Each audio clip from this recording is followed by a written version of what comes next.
All right, my loves. So this is actually gonna be the last video of today. We're talking about our level 3 problems, and our level 3 problems are with factor and remainder theorem. So I just want to quickly remind ourselves about what it means to be a factor, right? What does it mean for something to be a factor of something else? Remember, we listed out the factors of 36 earlier. They were 1 and 36.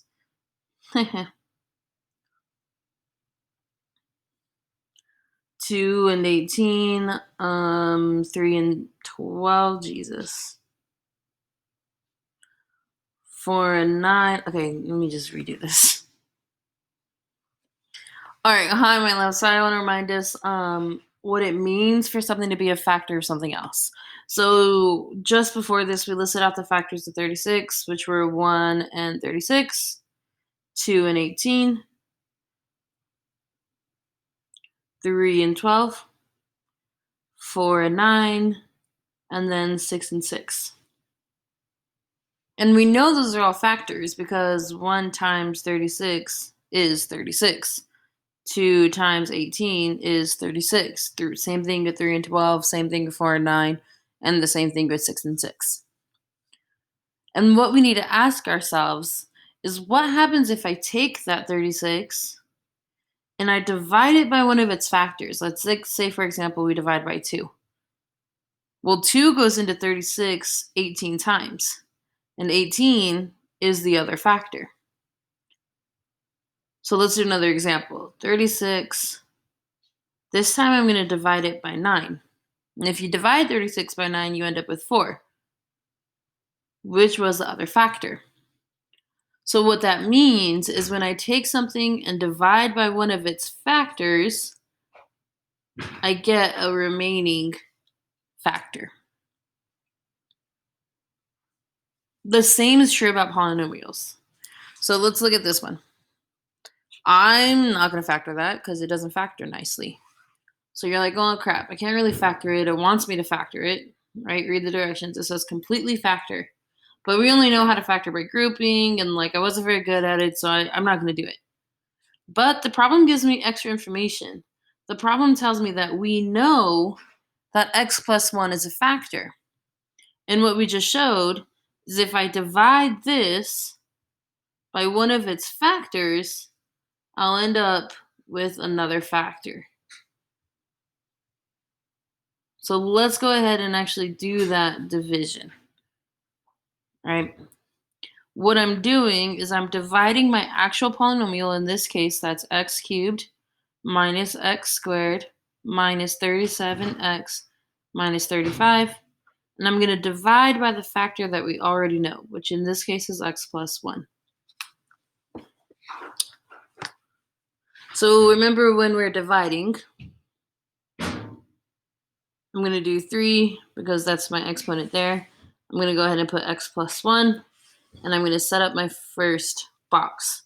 That's just the setup. First one goes in the first box, whatever you're dividing by goes on the side. And remember, our 3 steps are to divide out, multiply down, and then we need to ask ourselves, what do we want or what do we need? And this is what we want in the box. All right, so let's start at the beginning. I'm going to go ahead and divide. I have an x right now, but I want x cubed. So I want x times x times x. I only have 1, which means I need x squared. I need 2 more. Once I divide out, I'm just going to the next step, which in this case is to multiply. So I'm going to multiply x squared by 1, which is in fact 1x squared. And this is kind of the part where people struggle, is going along those diagonals. Remember before, my diagonals add up. In this case, I want them to add up to negative x squared. Well, right now, I'm at positive 1x squared. I need to go over here to negative 1. So I'm going to go left 1, 2. Again, I went left, so I'm going to subtract 2x squareds. All right, so that's what we're looking for there, negative 2x squared. From there, just restart the process. Go right back up to your dividing. So again, I only have an x, but I want negative 2x squared, which means I definitely need a negative 2. I have 1x, I need 2, so I need 1 more. Multiplying in, negative 2x times positive 1 is negative 2x. Whoops. Negative 2x. I don't want negative 2x's. I want everything in here. So I got that, I got that. I want negative 37. But right now I only have negative 2. So now on my number line, I'm here at negative 2. But I need to be all the way over here at negative 37. If I'm here at negative 2, I need to subtract a lot. More specifically, I need to subtract 35. And again, I'm subtracting 35 x's. Do your division, so work your way out. So then we have negative 35. Multiply in negative 35 times 1 is negative 35. And we're happy because then I have everything I want. So like our final answer with the division is x squared minus 2x minus 35. If all I asked you to do was divide, you'd be done. But that's not what I asked. I asked you to completely factor. And when you come across this trinomial, you should automatically jump right into factoring. Put the first one, put the last one. Two numbers that'll multiply to negative 35 and add to negative 2. That's going to be negative 7 and positive 5. In this case, it's just x's. So it's x plus 5, x minus 7. So I know my final answer is going to be x plus 5, x minus 7. But there's one more. There's one more factor that we already know. We know that x plus 1 is a factor. So do not leave him out. Right? Do not leave him out. So when you come to these level 3 problems, you should divide out what you know and then factor the next, or the remaining trinomial. So let's just go ahead. Well, if you need to take a picture, feel free to take a picture. It's kind of messy though. I'll do the other one a little bit nicer. So we're just going to do one more together. So I'm going to factor this knowing that 2x minus 3 is a factor. If I divide my polynomial by one of its factors, then I'll have a remaining factor. So let's go ahead and do our division. Again, it's going to be those 3 areas. All we're doing is put the first one, put what I'm dividing by on the side, so I'm putting the factor that I already know.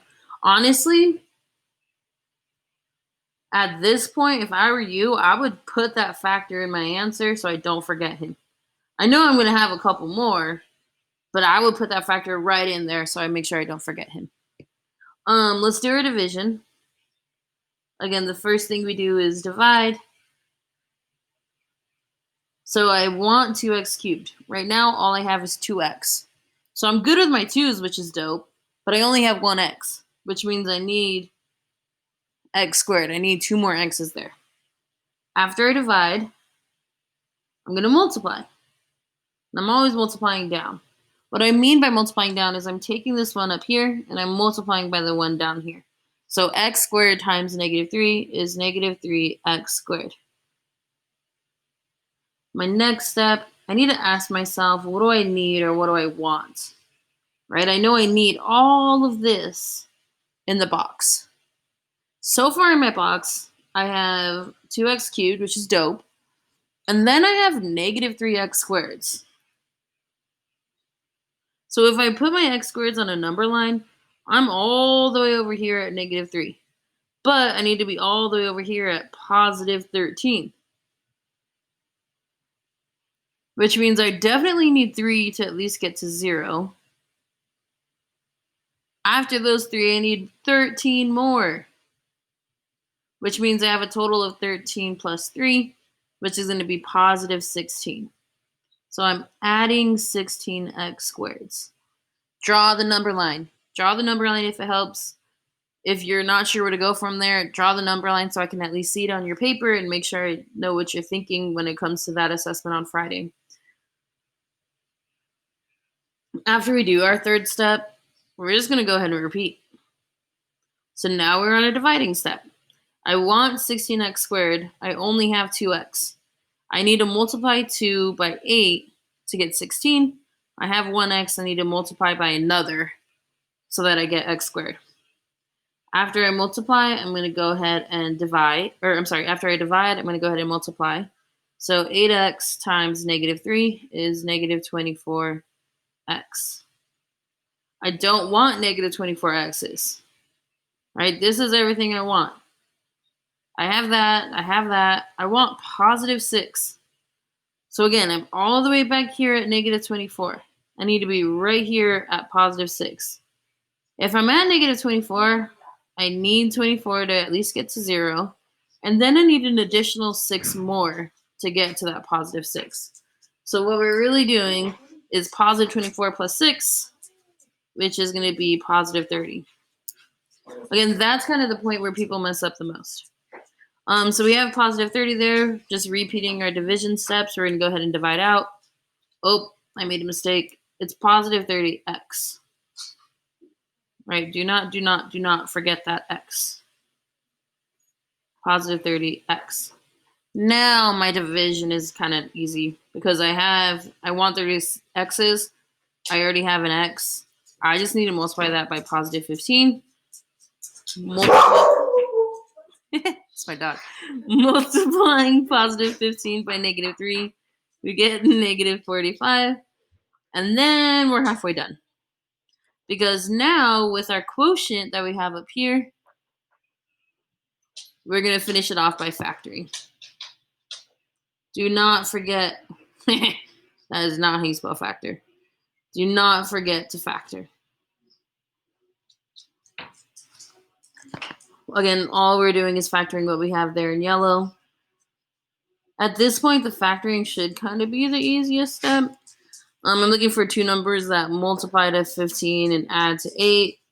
It's going to be 3x and 5x. So my factors end up being x plus 5 and x plus 3.